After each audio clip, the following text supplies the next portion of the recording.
Karena kalau kita bicara mengenai soal kejadian yang baru terjadi sekarang, perang Israel dan Iran, itu bukan muncul tiba-tiba. Itu ada kaitan dengan rentetan peristiwa masa lampau. Dan itu terabadikan bukan hanya dalam kitab sejarah, tetapi juga terabadikan di dalam kitab suci. Kalau kita membaca dokumen sejarah misalnya, dokumen yang ditulis oleh Herodotus. Herodotus itu seorang sejarawan Yunani abad ke-5 sebelum Masehi. Beliau telah menulis satu kata kunci dengan istilah Persioi. Kalau disebut dengan istilah Persioi, itu menunjuk pada satu kawasan yang disebut Persia sekarang ini. Karena istilah Persioi dalam bahasa Yunani itu kawasan Iran yang sekarang kita ikuti perkembangannya itu. Jadi Persia ini sama dengan Iran? Jadi kalau disebut Persia itu sama dengan Iran. Nah, istilah Persia atau Persioi itu khas istilah yang dipakai dalam tradisi kesusastraan tradisi Yunani.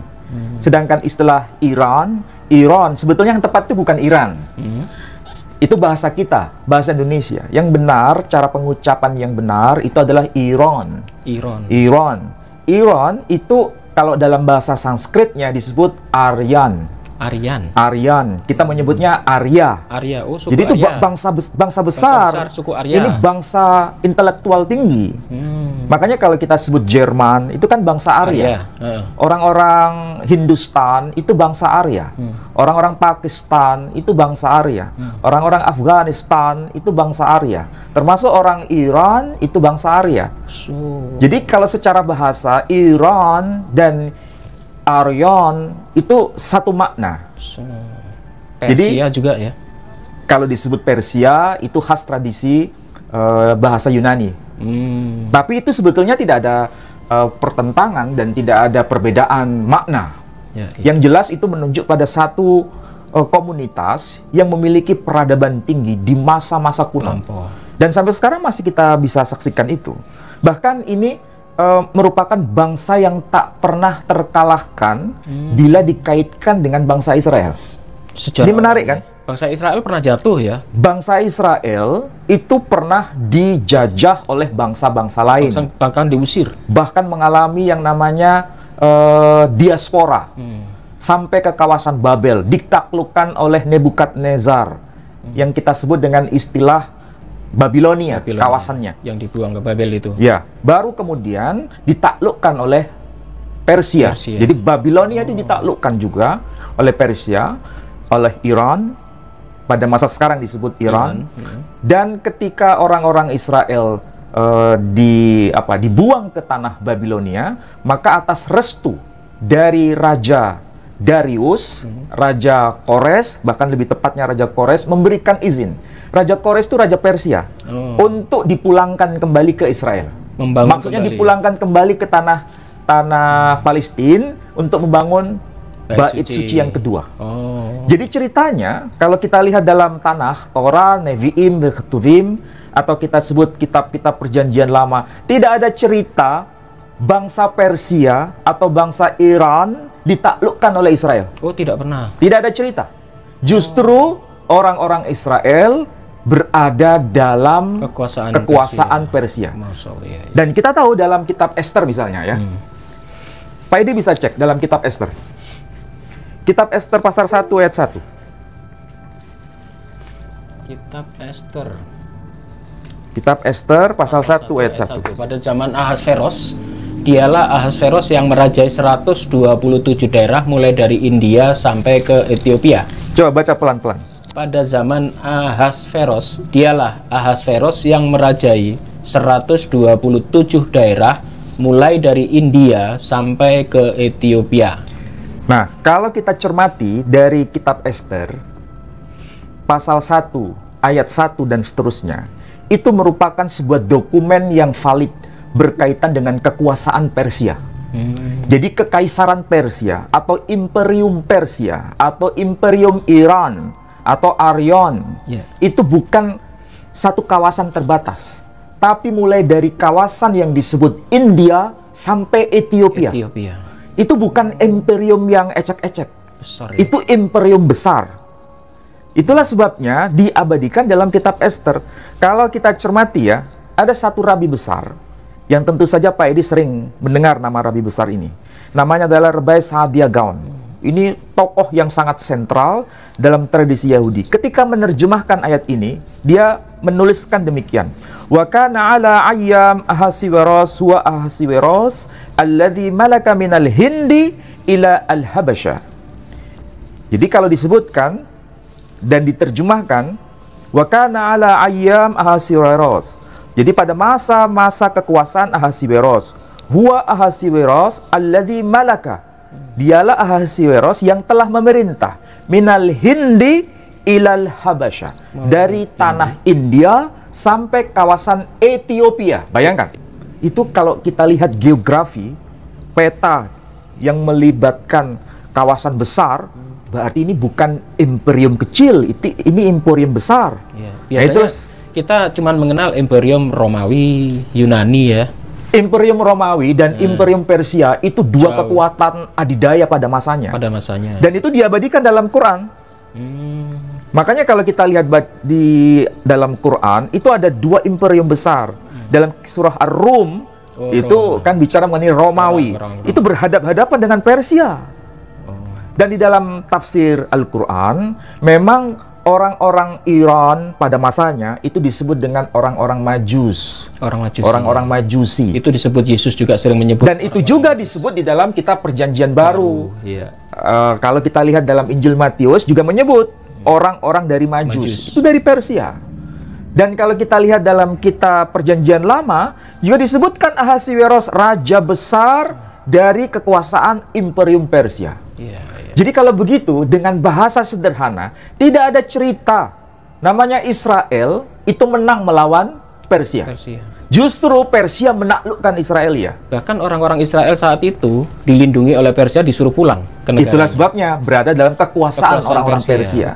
Jadi secara image, ini kalau saya bicara image, kalau sudah ada fakta, kitab suci menulis demikian, kira-kira orang Persia sekarang itu merasa bangga nggak dengan warisan masa lampau yang justru sebagai the winner, sebagai pemenang, ya kan, dibanding dengan orang-orang Yahudi Israel sendiri. Dan ini bukan hanya soal politik, ini bukan hanya soal budaya, tapi mengenai kitab suci Yahudi sendiri yang ditulis oleh Nabi Yeremia. Yeremia itu kan Nabi Bani Israel. Tapi menulis kitab suci yang disebut surat Yeremia atau kitab Yeremia, kemudian kitab Melachim, Raja-Raja, dan juga kitab Kinot yang disebut kitab Ratapan, itu ditulis di mana? Ditulis di kawasan Persia atau ditulis di kawasan Iran. Berarti kitab-kitab itu ditulis di Iran. Saya bacakan ya. Ini kita bisa konfirmasi, itu termaktub di dalam kitab yang namanya Talmud. Pak Edi tahu kan Talmud? Tahu. Apa itu Talmud? Ya, itu kitabnya orang Yahudi yang tidak tertulis. Biasanya di... Jadi, apa itu ya? Kalau kita sebagai Muslim, ada yang disebut hadis. Orang Yahudi itu menyebutnya Talmud. Kalau Quran itu sebanding dengan kitab Tanakh atau Taurat yang tertulis. Jadi kalau Talmud itu sebanding dengan kitab hadis. Dalam konteks Islam. Di dalam kitab Talmud yang disebut kitab Baba Batra, itu ada penegasan begini. Wa Yirmiyahu kataf sefero wa sefer melachim wa kinot. Jadi kalau diterjemahkan, wa Yirmiyahu, dan Nabi Yeremia, kataf, dia telah menulis sefero, kitabnya sendiri. Maksudnya Nabi Yeremia itu telah menulis kitab Nabi Yeremia. Ya. Wa sefer melachim, dan juga kitab Raja-Raja. Kan ada itu, kitab Samuel 1, kitab Samuel 2, kitab Raja-Raja 1, kitab Raja-Raja 2, ya kan? Dalam kitab Perjanjian Lama. Jadi, wa Yermiyahu kataf sefero, dan Nabi Yeremia telah menulis kitabnya sendiri, yakni kitab Nabi Yeremia, wa sefer melachim, dan juga kitab Raja-Raja, wa kinot, dan juga kitab Ratapan. Jadi kitab Ratapan, kitab Raja-Raja, baik Raja-Raja 1 maupun Raja-Raja 2, ataupun kitab Yeremia, itu ditulis di kawasan Persia. Dan itu termaktub di dalam kitab apa? Talmud Baba Batra. Ditulis di Iran sana berarti?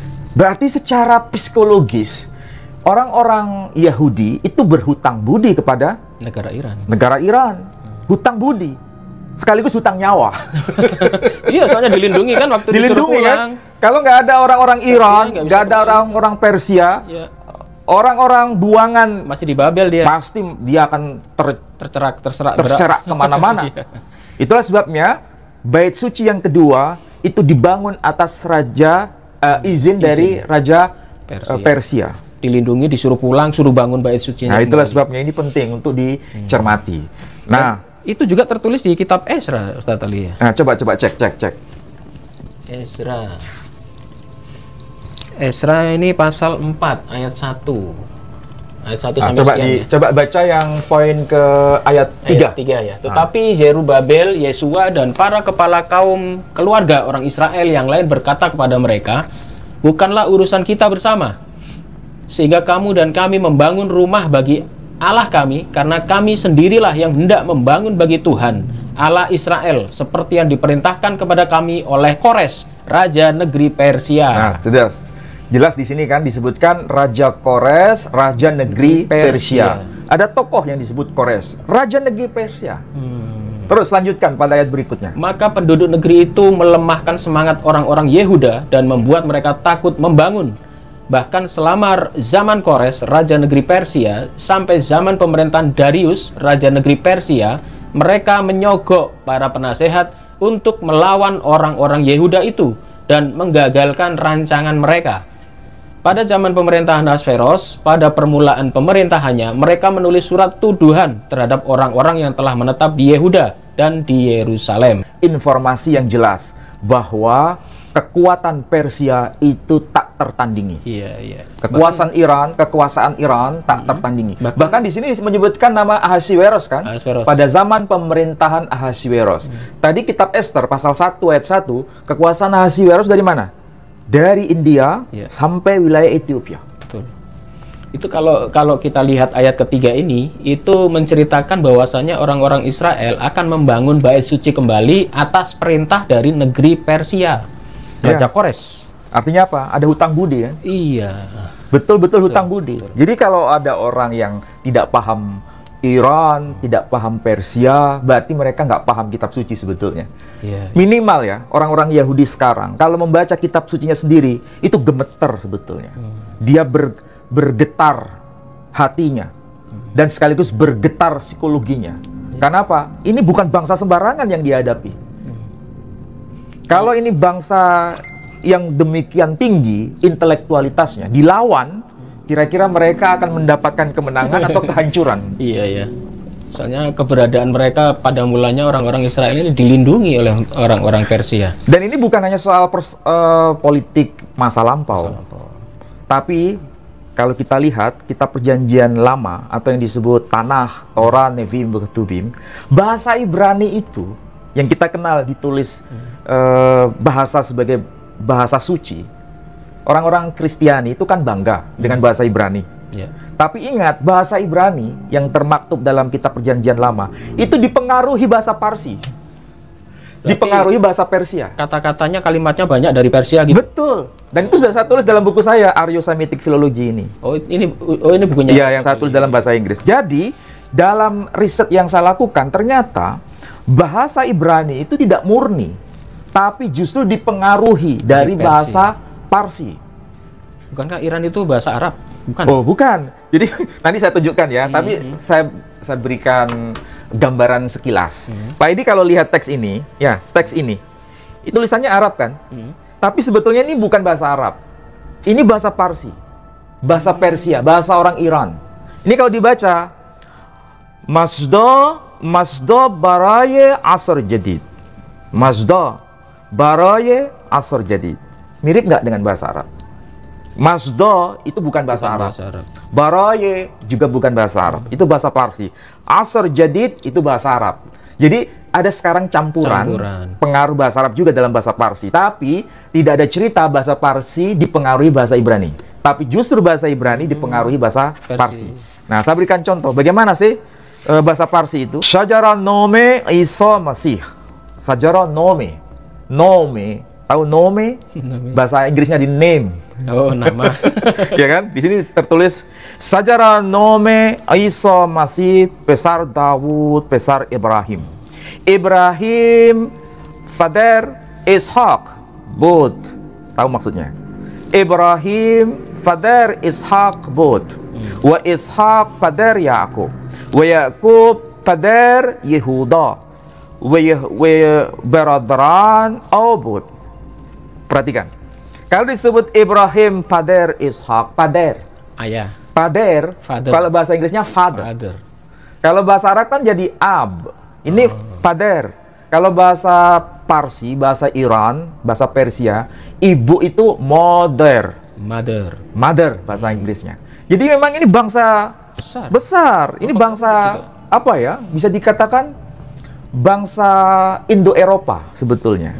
Tidak ada kaitan dengan bangsa Arab. Jadi meskipun ditulis dalam huruf Arab sekarang, tapi sebenarnya mereka itu bukan rumpun orang-orang Arab. Rumpun Timur Tengah itu bahasa sendiri. Sejajar dengan bahasa Sanskrit. Makanya dalam bahasa Sanskrit itu ada mater, itu artinya ibu. Dalam bahasa Parsi, mother. Dalam bahasa Inggris, mother. Dan ini merupakan bukti yang sangat konkret. Bahkan di sini disebut apa? We bratheron obut. Bratheron. Bahasa Inggrisnya brother. Iya kan? Iya. Jadi bahasa Parsi itu sebetulnya bahasa kuno yang sangat kuno, dan itu mempengaruhi bahasa-bahasa dalam bahasa Timur Tengah, termasuk bahasa Ibrani. Dan kalau kita lihat, saya sudah tuliskan di buku saya ini, kalau kita lihat Perjanjian Lama, itu pengaruh bahasa Aram ada. Pengaruh bahasa Akadia ada. Pengaruh bahasa Koptik ada. Dan yang keempat jangan lupa, pengaruh bahasa Parsi ada. 4 bahasa utama itu mempengaruhi, membentuk bahasa Ibrani yang termaktub dalam Alkitab Perjanjian Lama. Itulah sebabnya kitab Talmud sendiri, ya, kitab Talmud yang aslinya itu ditulis dalam bahasa Aram dengan huruf Ibrani, tetapi kosakata bahasa Parsi itu sangat kental.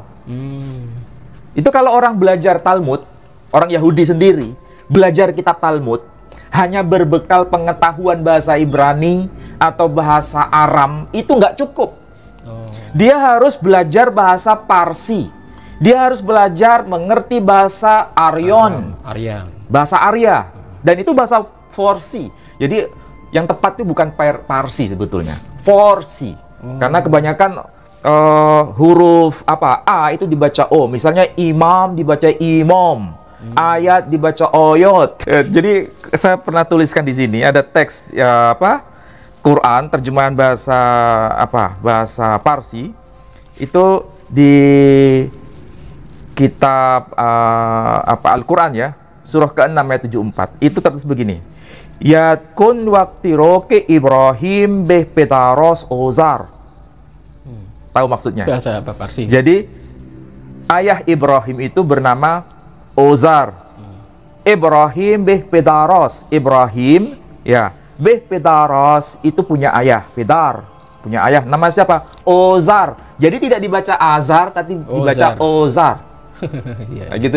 Itu contoh konkret. Kalau versi ini kita lihat di dalam Al-Qur'an itu disebut sebagai apa ini? Majusi. Orang-orang Majusi. Orang-orang Majusi. Sama dengan Perjanjian Baru berarti. Ya, kalau Perjanjian Baru itu kan kita bisa lihat teksnya itu kan bahasa Yunani toh. Kalau kita lihat ya, bahasa Yunani, kitab Perjanjian Baru, itu kan tulisannya Yunani. Itu menggunakan sebutan magoi. Sementara kalau dalam istilah bahasa Arabnya disebut majus. Jadi sebetulnya istilah majus itu bukan asli bahasa Arab, Pak Edi. Itu istilah bahasa Yunani yang diarabkan dari kata magoi. Magos, kemudian jadi majus. Ya. Berarti menarik ini ya. Berarti saat Yesus lahir itu yang datang pertama kali orang-orang Iran berarti. Bayangkan ya. Jadi sebetulnya bangsa Israel nggak lepas dari Iran, nggak lepas dari Persia. Yesus sendiri juga nggak lepas dari Persia. Bahkan bahasa Ibrani sendiri tidak lepas dari pengaruh bahasa Persia. Farsi, bahasa Farsi. biasanya kan terpengaruh bahasa Yunani, padahal ini yang lebih kuat lagi malah dari Persia. Parsi, Karena bahasa dari Parsi. perjanjian lama juga terpengaruh di situ Iya. ya. Dan kita lihat perjanjian lama begitu kaya, dan kita harus tahu bahasa Parsi itu dengan bahasa Sangsekerta itu satu saudara. Tahu bahasa Sangsekerta? Bahasa Sangsekerta itu adalah bahasa yang dipakai kalangan Hindu. Iya, sampai hari ini ya. Untuk kitab-kitab mereka ya. Nah, itulah sebabnya antara Hindu, Persia, Zoroaster ya, agama Zoroaster itu kan ada di Persia. Itu nggak lepas dari bahasa Ibrani dan tidak lepas juga dari tradisi Yunani. Dan kan secara teologis itu ada kesinambungan sebetulnya. Oh. Kalau kita berbicara soal bahasa, ini seringkali kita kan apa sih hubungannya bahasa dengan kekuatan-kekuatan negara yang besar? Itu kalau kita melihat, biasanya orang-orang Kristen kan bilang, kenapa kitab perjanjian baru kok kitab bahasanya Yunani? Soalnya yang menguasai orang-orang Yunani kala itu, dan bahasa internasionalnya adalah Yunani. Ya, betul itu. Ketika sebuah bahasa itu mempengaruhi bahasa lain, ya, berarti bahasa itu adalah bahasa yang kuat. Betul. Berarti untuk mempengaruhi politik, sosial, ekonomi, itu kan dari bahasa dulu. Makanya dulu saat Indonesia dijajah Belanda, banyak orang-orang berbicara dalam bahasa Belanda. Ya, betul. Kita mengenal Bapak Soekarno, kita membaca buku-bukunya, banyak tulisannya berbahasa Belanda. Berarti saat itu yang kuat adalah orang Belanda. Ya. Kita bisa baca peninggalannya dari tulisan-tulisan ya. Berarti menarik ini Ustadz Ali, jadi merefleksikan dari segi bahasa, sampai pada masalah politik ekonomi sampai yang lebih besar ya. Jadi kalau begitu kesimpulannya, kalau bahasa Ibrani ada banyak pengaruh bahasa Parsi, kalau begitu yang lebih kuat bahasa Parsi atau bahasa Ibrani? Iya, bahasa Parsi. Betul. Berarti yang lebih kuat negara waktu itu Parsi. Bahkan para nabi Ibrani menulis kitab suci Ibrani dalam kekuasaan Parsi. Betul. Bahkan mereka membangun bait suci atas restu dari Persia. Jadi bangsa Iran itu bangsa kuat. Kuat bukan hanya dalam soal peradabannya, kuat bukan hanya soal politiknya, kuat bukan hanya dalam soal saintifiknya, bahkan kuat dalam persoalan tradisi keagamaannya. Ini jauh sebelum Islam lahir. Sebelum Islam lahir, iya. Maksudnya sebelum risalah Nabi Muhammad SAW, Persia itu kekuasaan besar, Iran itu kekuasaan besar. Saya nggak tahu kenapa sekarang lebih populer dengan istilah Iran, tapi ini kalau dicermati, memang sengaja menggunakan istilah Iran untuk menunjukkan bahwa betapa besarnya power dari bangsa Aryan. Arya, bangsa Arya. Kalau kita menyebut Persia dengan Arya, kira-kira telinga kita itu lebih dahsyat mana? Arya. Cara mendengarnya? Arya. Langsung ke Jerman. Langsung Jerman. Nazi, membasmi Yahudi. Nah, itu sebabnya saya jadi kayaknya ya, ini analisis politik sederhana. Kalau dulu orang-orang Yahudi itu mengalami genosida oleh orang-orang Jerman Nazi yang disebut Nazi, sekarang bagaimana yang terjadi? Dari suku Arya itu. Justru orang-orang Arya, orang-orang Aryon, orang-orang Iran, orang-orang Parsi justru bisa mengalahkan Israel sekarang. Oh, iya. Dan itu menjadi trauma kan? Trauma masa lalu. Atau dia mau balas dendam? Nggak tahu saya. Soalnya kemarin gembar-gembornya balas dendam. Soalnya dulu Yahudi dihancurkan. Nah, sekarang dia mau menyerang balik. Berarti benar ini balas dendam. Tapi ya itulah. Kita nggak bicara politik ya. Kita bicara kajian bahasa, kajian teks. Ternyata bahasa Ibrani itu sangat tergantung dengan bahasa Persia. Tergantung dengan bahasa Aryon. Dan terbukti di dalam kitab Talmud itu sendiri. Termasuk bahasa kita kan, terkooptasi dengan bahasa kolonial. Inggris sekarang. Inggris sangat kuat pengaruhnya. Belanda juga sangat kuat pengaruhnya dalam tradisi bahasa kita. Artinya apa? Kita berada di bawah. Sama dengan bahasa Ibrani. Jadi kalau ada orang mengatakan bahasa Ibrani bahasa kelas unggul, bahasa kelas utama, ternyata kalau diteliti banyak terpengaruh dengan bahasa Parsi. Lebih unggul bahasa Parsi. Dan di Al-Quran juga sudah menyebutkan mereka ini ya, kekuatan-kekuatan dari Majusi. Dan ternyata Yesus Kristus saat lahir juga didatangi orang-orang Yahudi, orang-orang dari Majusi, Persia. Ya, ada dua hal yang ingin saya sampaikan. Pertama, bangsa Persia atau yang disebut sebagai bangsa Iran atau Aryon itu adalah bangsa penakluk, bangsa yang memiliki kejayaan di masa era pra-Islam, bahkan bangsa Yahudi berada di bayang-bayang kekuasaan bangsa Persia. Dan itu fakta real yang termaktub dalam kitab Perjanjian Lama. Tidak ada cerita bangsa Yahudi atau bangsa Israel bisa menaklukkan bangsa Persia. Tapi justru bangsa Persia atau bangsa Iran yang sanggup untuk menaklukkan atau menguasai bangsa Yahudi itu sendiri. Tapi mereka saat itu membantu malah. Bahkan membantu. Memulangkan kembali dari tanah pembuangan di Babel. Dan itu termaktub juga dalam kitab Perjanjian Baru ataupun kitab Perjanjian Lama. Artinya kitab suci membenarkan, mengkonfirmasi bahwa ini adalah bangsa besar. Bangsa Persia, bangsa Iran itu bangsa besar. Yang kedua, bahasa Ibrani sebagai bahasa suci yang sangat disucikan dalam tradisi Yahudi, ternyata tidak steril dari pengaruh bahasa Persia. Ternyata bahasa Ibrani berada dalam bayang-bayang bahasa Persia. Saya beri contoh sederhana. Di dalam kitab Daniel misalnya ya, untuk menjadi bukti. Ada istilah yang tertulis dengan huruf Ibrani, ya. Tetapi itu bukan bahasa Ibrani. Dalam kitab Daniel pasal 2 ayat 5 ada istilah azanda. Azanda. Azanda itu bahasa Parsi yang arti harfiahnya sains atau ilmu pengetahuan. Sedangkan kalau bahasa Ibrani sendiri itu sebetulnya bukan pakai istilah azanda. Seharusnya pakai istilah da'at. Itu bahasa Ibrani. Tapi kenapa di dalam kitab Daniel tidak menggunakan istilah da'at bahasa Ibrani, tapi menggunakan istilah azanda. Itu bahasa Parsi. Berarti kitab Daniel itu terpengaruh dari bahasa Parsi. Oke. Contoh kedua. Di dalam kitab Daniel pasal 1 ayat 3 misalnya, ada istilah partemim. Partemim itu bisa bermakna yang utama. Secara harfiah, partemim. Tapi itu kalau dicari bahasa Ibraninya, itu bukan asli bahasa Ibrani. Tapi itu dari bahasa Parsi.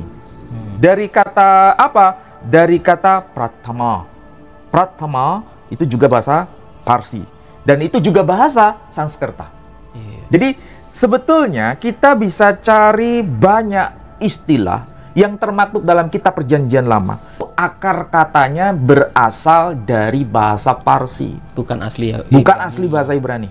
Artinya apa? Bahasa Ibrani itu sangat tergantung dengan bahasa Parsi sebagai bahasa penguasa pada masanya. Betul. Dan para nabi, ini sebagai konklusi, para nabi bangsa Yahudi, terutama Nabi Yeremia, menulis kitab Nabi Yeremia, menulis kitab Raja-Raja, menulis kitab Ratapan, justru di kawasan Persia atau kawasan Iran. Dan pengaruh bahasa Parsi sangat kuat di situ. Betul. Ya.